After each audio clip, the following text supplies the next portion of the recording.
자, 안녕하세요. 반갑습니다. 여러분들에게 매일매일 새로운 소식으로 행복을 전해드리는 이도환입니다. 영상을 시청하시기 전에요, 구독과 좋아요 그리고 알림 설정까지 한 번씩만 부탁드리겠습니다. 자, 이번 시간에는요, 비트코인을 더불어서 알트코인 시장이 많이 좋지 않아요. 약세장에 지금 하락 파동이 점점점 심해지고 있는데, 여러분들 스팀 달러 이런 것들은 하지 마세요. 지금 75% 마이너스 75% 폭락을 하고 있는데, 앞으로 이러한 코인들, 특히나 상장 폐지나 또는 거래가 중단되는 코인들이 잇따라서 발생할 겁니다. 그리고 지금 코인 시장이 많이 좋지 못했던 이유는 바로 어제죠. 최근 시장에서 이렇다 할 상승 재료가 없었던 비트코인은 결국에는 도널드 트럼프, 지금의 이 대통령, 이 행정부에 전방위적으로 관세 엄포를 내놓는 등 지금 시장에는 뭐예요? 불확실성이 너무나 높아지고 있다. 자, 이러한 상황에서 하락하는 이슈가 몇 가지가 있어요. 처음에는 자, 비트코인 누구 때문에? 파월의 입 때문에 와르르 한번 무너졌습니다. 왜 그러냐? 자, 연준에서 파월이 이런 말을 합니다. 요 밑에 보시면은, 자, 제롬 파월 의장이 기준금리 인하할 필요 없다, 서두를 필요 없다. 그러니까 우리가 말했던 금리 인하죠. 금리 인하를 지금 전 세계가 원하고 있는데, 여기에 파월이 초를 치면서 금리 인하 아직 못하지, 너네 지금 경제를 봐봐, 그리고 지금의 거품이 아직 꺼지지도 않았는데 지금 금리 인하를 해서 뭐하냐, 여기에 트럼프의 관세 정책 안 보여? 지금은 아직 금리 인하할 때가 아니야 라는 식으로 파월이 이렇게 강경한 입장을 내놨고, 또한 통화정책 기조는 이전보다 현저히 덜 긴축적으로 됐다는 이러한 소식과 함께 더불어서 경제는 뭐다? 강한 모습을 보여주고 있다. 그렇기 때문에 금리 인하 아직까지는 힘들다. 우리는 정책 기조 조정을 서두를 필요가 없다라는 말 한마디에 와르르르 무너지고 있어요. 여기에 더불어서 비트코인을 더불어서 알트코인들도 다 같이 지금 무너지는 시장이 나오고 있거든요. 그런데 반대로, 자, 이렇게 보시면 우리가 불과 몇 개월 전 트럼프가 대선 후보 시절, 대통령이 되기 전에는 어떠한 정책들이 있었습니까? 바로 이렇게 밑에 보시면은 가상화폐에 대해서 장밋빛 전망들이 너무나 많이 나왔었어요. 뭐 2억 간다, 3억 간다, 뭐 트럼프는 가상자산 대통령으로 내가 확실하게 정책을 밀어주겠다고 했는데, 막상 대통령이 되니까 가상자산 이 대통령이 맞냐? 정책이 코빼기도 안 보인다, 나오지 않고 있다. 이게 어떻게 된 거냐? 그러다 보니까 어때요? 비트코인 시장도 알트코인 시장도 마찬가지로 낙관론도 최근 주춤하고 있는 상황이에요. 여기에 트럼프가 바로 뭐예요? 통상 안보나 이슈 혹은 관세 카드를 먼저 꺼내면서 오히려 경제를 악화시키고 있다. 그런데 문제는 경제는 악화시키고 있는데 코인 시세는 떨어지지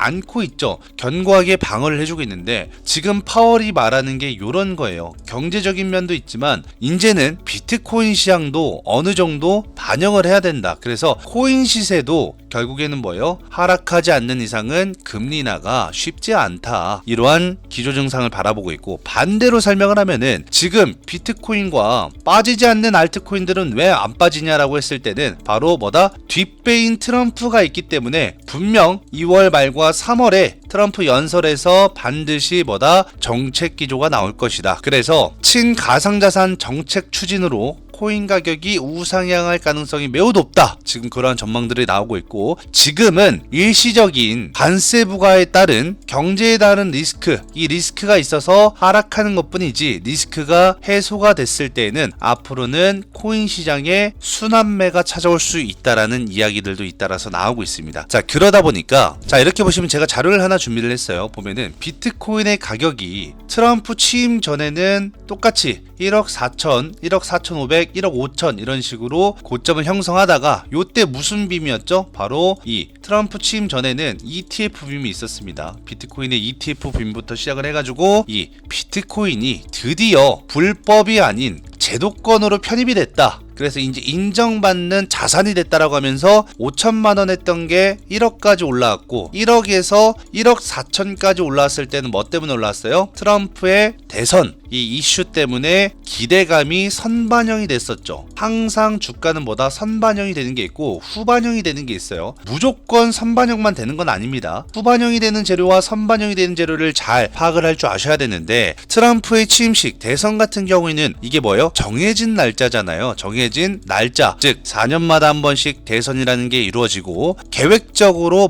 일정이 있는 거기 때문에 이런 것들은 이미 선반영이 됩니다. 하지만 후반영이 되는 것들이 있죠.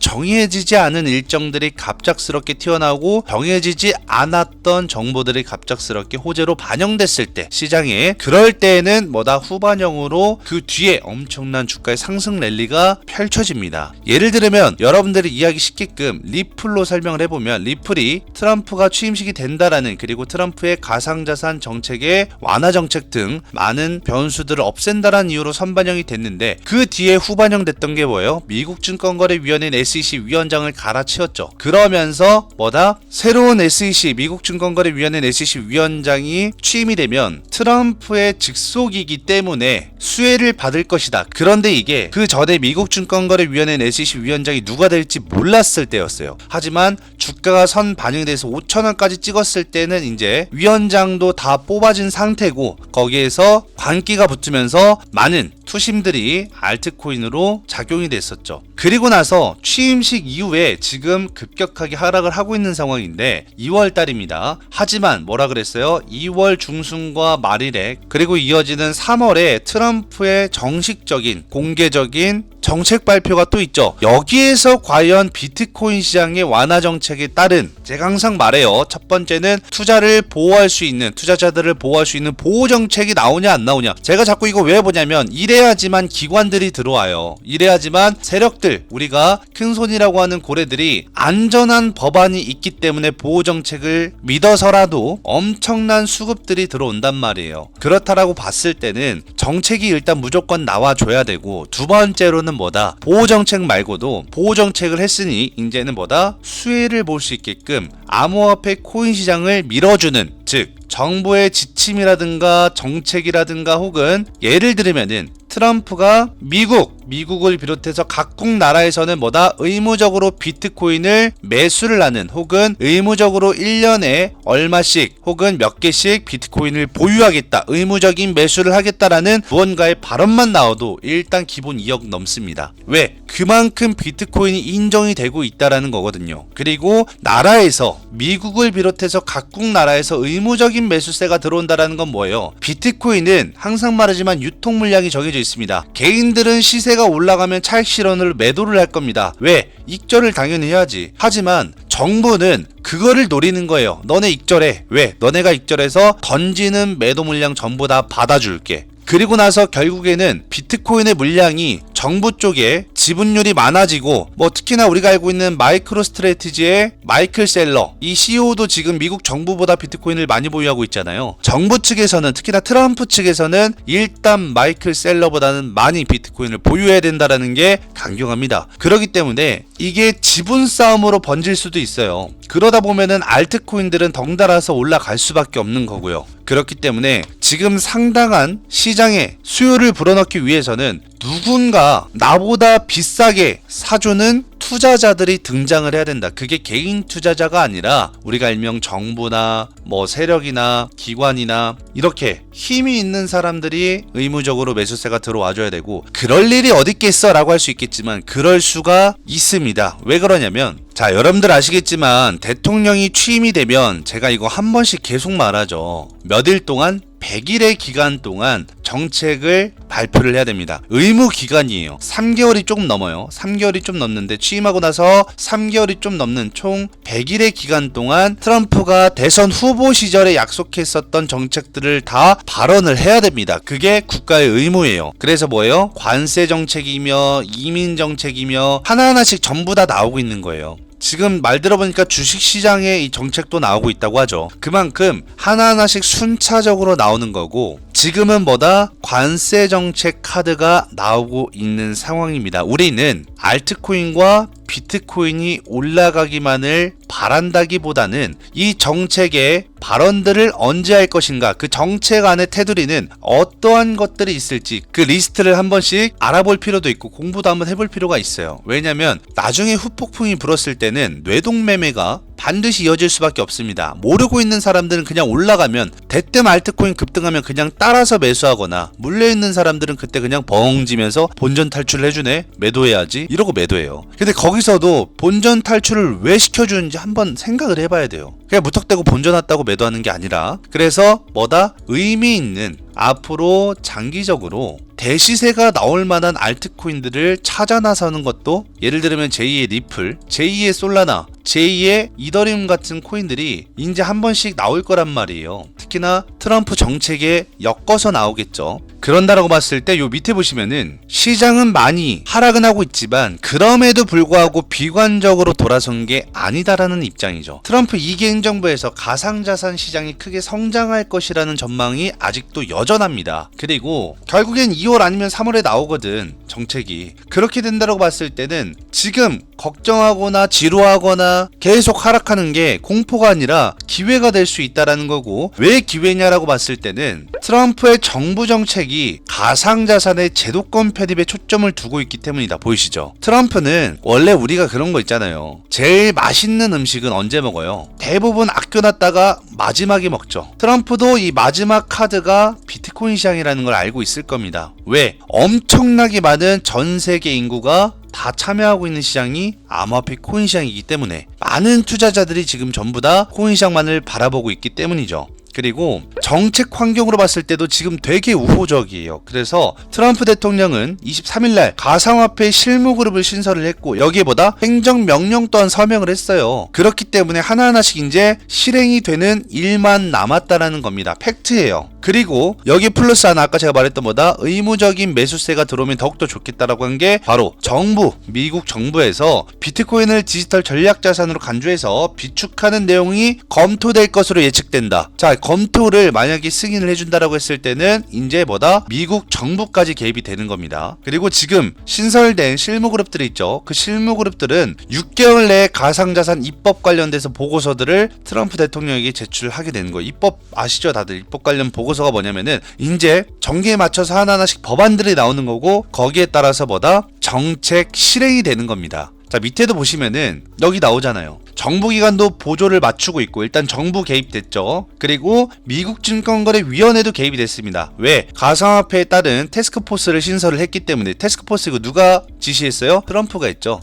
그리고 트럼프가 있고, 여기에 또 뭐다? 각 주마다 정부에서 뭐예요? 비트코인이나 가상자산에 투자하도록 허용하는 법안까지 지금 발의가 되고 있어요. 그러니까 법안도 하나하나 계속 나올 겁니다. 계속해서 나올 거기 때문에 우리가 여기에 대해서도 자세히 한번 봐야 되고, 결국에는 트럼프 행정부가 주요 직책에도 가상자산의 우호적인 인물들로 다수 포진을 해놨어요. 미국 증권거래위원회는 SEC 위원장뿐만이 아니라 지금 각 뭐 상무장관, 법무장관부터 시작을 해서 전부 다 친가상자산의 우호적인 사람들로 앉혀놨고, 여기에서 우리가 또 일명 도지장관도 있죠. 도지장관이 도지코인의 장관이 아니라 일명 뭐예요? 미국의 정부 효율부라고 하죠. 그 정부 효율부의 수장이 바로 테슬라 겸 스페이스X 겸 지금의 CEO인 일론 머스크가 지금 요 정부 효율부의 자리에 장관이 되어져 있기 때문에 일명 도지장관이라고 하잖아요. 여기에도 우리가 한번 포커스를 맞춰볼 필요가 있다. 그래서 이러한 면들로 봤을 때는 현재 이전보다 가상자산 시장의 예치금이 훨씬 더 많이 증가를 했어요. 예전에 리플 있죠. 리플 막 4,000원에서 5,000원 한창 처음에 초반에 급등했었을 때, 그때보다도 예치금이 지금 뭐예요? 5조 넘게 더 증가를 했어요. 비트코인이 1억 4천에서 1억 5천을 찍었었을 때, 그때 한창 처음에 찍었었을 때보다도 지금 현재 기준으로 시장의 거래대금의 유동성이 더 증가를 하고 있다라는 거예요. 그걸 1년 주기로 봤을 때는 엄청나게 증가를 하고 있고, 시장이 무너지면 당연하게 거래량이나 거래대금 그리고 이렇게 유동성 예치금은 줄어들 수밖에 없는데, 이건 뭐야? 예치금이 개인 투자자들의 예치금이 아니란 뜻이에요. 그렇다면 그럼 우리는 무엇을 바라볼 수 있어요? 기업의 자금들이나 법인의 자금들이나 이 세력들,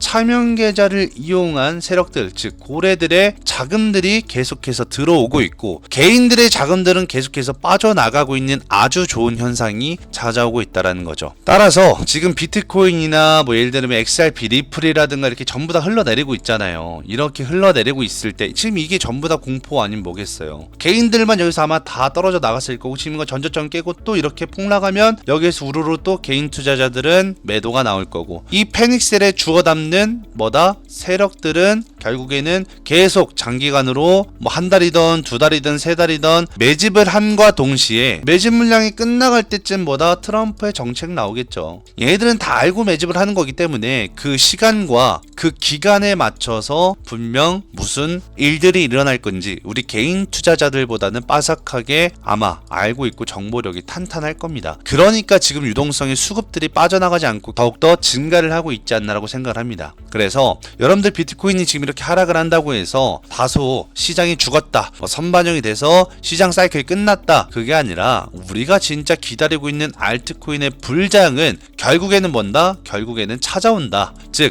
그 전에 개인 투자자들의 광기가 너무 많이 묻어 있었고 지금 아직도 수익 중인 사람들 많을 거예요. 이런 수익 중인 사람들이 패닉셀이 나올 때 한번 매도, 단체 매도. 우리 12월 달에 뭐 있었죠? 1, 2, 3 12월 3일날 계엄 사태 있었잖아요. 계엄빔처럼 무슨 빔 하나가 나와야 돼. 한 번 더. 그래야 한번 그때 꼭 참았던, 왜냐면 그때는 자고 있던 사람들도 많았어요. 그러니까 밤 늦은 시간이 아니라 진짜 우리 한국 시간으로 오전이나 오후 시간대 누구라도 다 대응할 수 있는 시간대 무언가 패닉셀 한번 나와서 폭락한다면 저는 그게 마지막 기회라고 생각을 합니다. 그래서 저도 아직 계속 홀딩 중이에요. 비트코인도. 자, 이렇게 보면은 보유량 그대로죠. 예전에 최고점에서 거진 160만 불 가까이 익절하고 나서 지금 계속 홀딩하고 있어서 수수료가 빠져나가고 있지만 그래도 지금 얼마요? 155만 불 익절해 놓은 거 하나로 치면은 여러분들 자그만치 22억 5천이 넘어요. 하지만 저는 뭐다? 23억대쯤 계속해서 말씀드렸었죠. 그리고 지금 이미 수익 중인 금액만 하더라도 P&L이 74만 불이 넘기 때문에 여러분들 74만 불도 대략적으로 11억이 가까운 돈,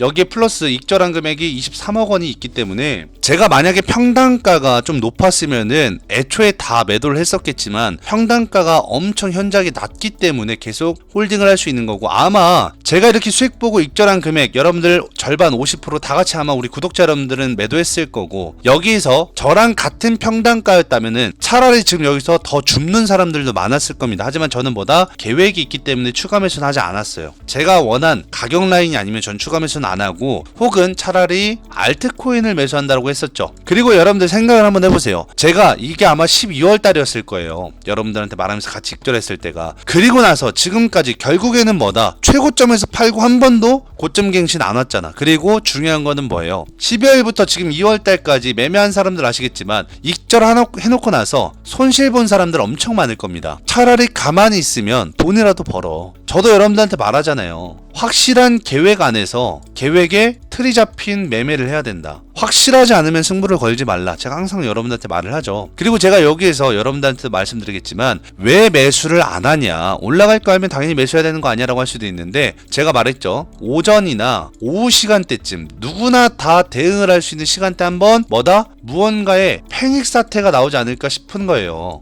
패닉 사태. 왜? 아직도 존버하는 사람 분명 많을 거거든. 저부터가 지금 존버하고 있는데 저한테도 겁을 주는, 공포를 주는 무언가 엄청난 하락이 나와줘야 일반 투자자들, 지금 그냥 평단가 낮다고, 특히나 뭐 리플이나 뭐 솔라나 같은 거나 도지코인이나 등등 이런 코인들이 한번 패닉이 나와줘야, 그래서 물량을 한번 쏟아내는 그림이 나와줘야 거기서 추가 매수를 하던가 아니면 그 상태로 말아 올려라. 왜냐? 난 어차피 매도할 생각이 없거든. 너네 분명 2월에서 3월 안에 한 번 더 슈팅 나올 거 알고 있어. 라는 마인드로 전 홀딩하는 거. 이거 여러분들 작년 11월 달부터 계속해서 말씀드렸던 거예요. 그 마음, 그 지금 관점 변치 않아요. 그러니까 저도 매도 안 하고 계속 홀딩하고 있는 거고요. 익절할 건 익절해놨고 이미. 그리고 아직도 실현손익 계속 찍히고 있는 거는 팔지 않은 거, 홀딩한 거는 계속 홀딩한 거 가지고 가고, 매도한 거는 매도한 거대로 지금 시드를 계속 모아놓고, 기회가 된다면 알트코인들도 같이 줍줍하고 싶어서 시드를 조금 모아놓는 거기 때문에 이 점 참고하시면서 여러분들도 투자에 많은 도움을 받으셨으면 좋겠고요. 오늘도 영상 끝까지 시청해주셔서 감사하고 저는 다음 영상에서 더 좋은 소식으로 찾아뵙도록 하겠습니다. 자, 여태까지 영상을 끝까지 시청해주셔서 정말 감사하고요. 다음 영상에서 뵙도록 해요. 감사합니다.